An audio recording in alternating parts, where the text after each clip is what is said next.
Okay, so part 5 में आपका स्वागत है। आपने देखा कि पार्ट 4 में मैंने आपको दिखाया कि 2025 के भी जे एडवांस के क्वेश्चंस में तुक्का ट्रिक्स लग रहे हैं, ठीक है। और इंटरेस्टिंगली बहुत ज्यादा क्वेश्चंस में ही एक्चुअली लग रहे हैं। तो इस पार्ट 5 में ये मेरा लास्ट पार्ट है जिसमें मैं कुछ और क्लिप्स आपके सामने रिलीज करने वाला हूं। मेरे फुल कोर्स का जो पार्ट है, फ्री प्लेलिस्ट का लिंक आपको डिस्क्रिप्शन में मिलेगा और आपको तुक्का ट्रिक्स कोर्स का लिंक भी डिस्क्रिप्शन में मिल जाएगा, जिसको आप कवर कर सकते हो 2.5 से 3 घंटे में। अगर आप स्पीड बढ़ा के देखोगे तो, या फिर स्लोली देखोगे तो 5 घंटे आपको लगेंगे उसको कवर करने में। 2013 से लेकर के 2025 तक जितने भी साल के जे एडवांस के पेपर्स हुए हैं उन सब के क्वेश्चंस ले लेकर के, अलग अलग टाइप के क्वेश्चंस ले लेकर के मैंने उसके अंदर में आपको सिखाया है तुक्का ट्रिक्स, जिससे आप 20 से 30 नंबर एक्स्ट्रा आराम से ऐड कर सकते हो, ठीक है ना। तो अगर आप उसमें एनरोल करना चाहते हो, लिंक आपको उसका डिस्क्रिप्शन में मिल जाएगा। अदरवाइज फ्री प्लेलिस्ट का लिंक भी आपको डिस्क्रिप्शन में मिलेगा, जिसमें बाकी सारे पार्ट्स भी आपको एडेड रहेंगे। इस पार्ट में कुछ और क्वेश्चंस आप देखोगे जे एडवांस 2025 के, जिसमें आप देखोगे कि बहुत ही बेसिक तुक्का ट्रिक्स जो है वो एग्जाम के अंदर में अप्लाई हो रहे हैं, ठीक है। और आप प्रॉब्लम सॉल्विंग हैक भी थोड़ा देखोगे, कैसे आपको अटेम्प्ट करना है, कैसे आपको ऑप्शन एलिमिनेशन करना है, पार्शियल मार्किंग का कैसे आपको फायदा उठाना है। एक फाइटिंग बैक स्पिरिट जो है वो आपकी जागेगी इस वीडियो के थ्रू और पूरी प्लेलिस्ट के थ्रू, जो आप लास्ट मिनट में कवर कर सकते हो। लिंक आपको डिस्क्रिप्शन में मिल जाएगा। All the very best.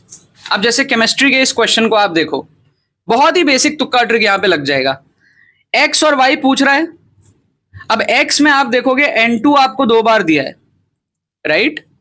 और y में आप देखोगे तो N2O आपको 2 बार दिया है। तो सबसे ज्यादा चांस किसका है? ऑप्शन ए का। ऑप्शन ए इसका करेक्ट आंसर है। सोचो, इतना बेसिक तुक्का ट्रिक यहां पे लग गया कि भाई x की मैचिंग दो बार N2 के साथ दी हुई है। 2 बार N2 के साथ क्यों है पता है? ताकि आप x निकाल के आंसर ना मार्क कर दो। N2 आने के बाद में भी आपको दूसरा वाला पता होना चाहिए, तब आप एक्चुअल आंसर पूरा करेक्ट मार्क कर पाओ, इसी वजह से। या फिर आप y देखोगे तो आपको x देखना पड़े, इसीलिए ऐसा ऑप्शन दिया रहता है कि N2 2 बार दे दिया x में और y में N2O आपको 2 बार दे दिया। तो गेसवर्क करना है तो बेटर है ना ऑप्शन ए को आप गेस करो, रैंडम गेसिंग से बढ़िया। यही है साइंटिफिक तुक्का ट्रिक, ठीक है। अगर आपको लगता है कि हाँ आपका रिस्क मैनेज है, या फिर अगर आप एक भी चेक कर सकते हो तो दूसरे में आपको कैसे गेस करना है वो आपको समझ आ गया। x अगर आपको पता है, y में कौन सा ऑप्शन चेक करना है, आप देखोगे 2 ऑप्शन N2O है तो उसमें से गेस करो, है ना। इसको आप देखो, इसमें मैं आपको बताऊंगा कि थोड़ा सा नॉलेज यूज करके, ये पार्शियल में आया था क्वेश्चन, ठीक है। पार्शियल मार्किंग कैसे आपको उठानी है ये आपको सिखाता हूं। अब देखो ये इनकरेक्ट पूछ रहा है और इसमें आपको अगर थोड़ी डिफिकल्टी भी आ रही है तो आप देखो सबसे इजी है बॉन्ड एनर्जी चेक करना, कि भाई हमको पता है बॉन्ड ऑर्डर ज्यादा होगा तो बॉन्ड एनर्जी, बॉन्ड स्ट्रेंथ ये सब ज्यादा होगा और बॉन्ड लेंथ उसका इनवर्सली प्रोपोर्शनल होगा, ठीक है। आपको पता है भाई O2 कितना है? O2 हमारे पास में 16 है और O2 प्लस कितना है? 15 है, ठीक है। हमको पता है 14 के अबाउट सिमेट्रिकल होता है बॉन्ड ऑर्डर। 14 पे आता है 3, है ना। 15 पे आएगा 2.5, 16 पे आएगा 2, इस तरीके से 14 के अबाउट ऊपर और नीचे हमारा सिमेट्रिकल रहता है। क्लियर है ना। तो O2 प्लस का जो बॉन्ड ऑर्डर है वो आ रहा है 2.5, जो कि ज्यादा है O2 से। तो बॉन्ड ऑर्डर ज्यादा है तो बॉन्ड एनर्जी ज्यादा होगी। यहां पर बोल रहा है O2 प्लस का बॉन्ड एनर्जी स्मॉलर दिया है O2 से, जो कि इनकरेक्ट है। तो ऑप्शन सी जो है इनकरेक्ट में आएगा।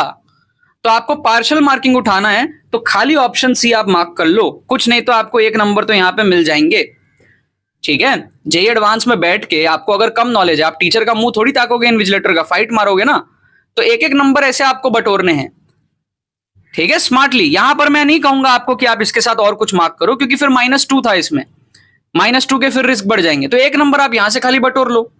ज्यादा रिस्क लेने जाओगे, कॉम्बिनेशन लगाने जाओगे, आपका -2 की पॉसिबिलिटी बढ़ जाएगी। तो ऐसे सोच सोच के आपको तुक्का ट्रिक्स लगाना है, क्वेश्चन टू क्वेश्चन डिपेंड करेगा आपका। इसका करेक्ट आंसर वैसे दिया था बी और सी बोथ, ठीक है। हम अगर खाली सी मार्क करेंगे पार्शियल में हमको यहाँ पे नंबर मिलेंगे। इसको देखो आप, वापस से हम यहां पर वो चीज कर सकते हैं कि भाई देखो P की मैचिंग 3 के साथ 2 बार है, Q की मैचिंग 4 के साथ 2 बार है, R की मैचिंग 2 के साथ आपका 2 बार है और S की मैचिंग 1 के साथ आपका 2 बार है। तो सबसे ज्यादा अंडरलाइन आपका कहां हुआ? ऑप्शन ए में हुआ। गेस करना है, बेस्ट ऑप्शन है ऑप्शन ए। ऑप्शन ए इसका करेक्ट आंसर दिया है, ठीक है।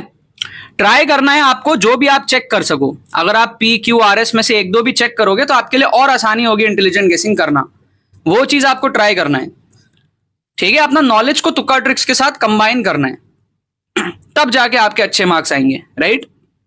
बट अगर एकदम नॉलेज नहीं है, यहाँ पे गेस करने का बेस्ट ऑप्शन ऑप्शन ए ही था, क्योंकि उसमें 3 भी 2 बार आ गया, Q भी 2 बार आ गया 4 के साथ, R भी 2 बार आ गया 2 के साथ, S भी 2 बार आ गया 1 के साथ।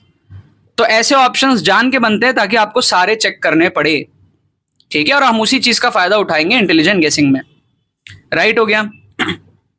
इसको आप देखो, मैंने जेईई मेन के कोर्स में आपको बताया था और कई बार वैसे बता चुका हूं, एक्सट्रीम ऑप्शन का एलिमिनेशन टेक्निक नेगेटिव साइन के साथ भी काम करता है। अगर चारों नेगेटिव है और चारों कंपेरेबल है तो इसमें भी आप एक्सट्रीम ऑप्शन को एलिमिनेट कर सकते हो। सबसे बड़ा 12√2, सबसे छोटा 3√2, बीच वाला ये दोनों है, इन दोनों में से आप गेस वर्क कर सकते हो। अगेन आपका 35 to 40% चांस रहेगा, तुक्का एक्यूरेसी रहेगा आपका सही होने का। तो मार्किंग पैटर्न में अगर -1 है तो आप ये चीज कर सकते हो, -2 है तो नहीं कर सकते हो। क्या आपको बात समझ में आ रही है? करेक्ट आंसर इसका दिया हमारे पास में ऑप्शन ए, ठीक है। सेम फंडा यूज होता है इसमें भी। एक्सट्रीम कोई भी टीचर नहीं चाहता कि उसका आंसर एक्सट्रीम में एक्सपोज हो जाए, तो जनरली आप देखोगे 10 में से 7-8 क्वेश्चन ऐसे होंगे जिसमें एक्सट्रीम ऑप्शन सबसे छोटा सबसे बड़ा वैल्यू सही नहीं होता है, ठीक है। उस 7-8 में से आपका 50% सही होगा, इसीलिए 35 to 40% आपका सही होगा, मैं आपको ये बता रहा हूं। वापस इसको देख लो आप, एक्सट्रीम ऑप्शन का एलिमिनेशन टेक्निक फ्रैक्शन में भी अगर है, ये भी मैंने आपको बताया था, अगर फ्रैक्शन में है तब भी आपको इसको यूज करना है, ठीक है। अगर कुछ नहीं समझ आ रहा और गेस करना है, मार्किंग पैटर्न भी ठीक है, नेगेटिव का रिस्क -1 ही है, तो सबसे छोटा क्या है ये 1/20 और सबसे बड़ा कौन सा है ये 1/15, 1/30, 1/60 बीच के हैं। तो सबसे छोटा सबसे बड़ा इनको हटाओ, इन दोनों में से आप तुक्का मारो, वही आपके 35 to 40% चांस रहेंगे आंसर सही होने का। मार्किंग पैटर्न के हिसाब से आप गेस कर सकते हो, राइट। इसका करेक्ट आंसर दिया ऑप्शन सी। ट्राई करना, 1-2 ऑप्शन आप एलिमिनेट करो, फिर आपको ये यूज करना। अगर कुछ नहीं समझ आ रहा है तब extreme option should be the last technique, it should be the last technique, right. इस क्वेश्चन को देख लो, लास्ट क्वेश्चन इस कोर्स का।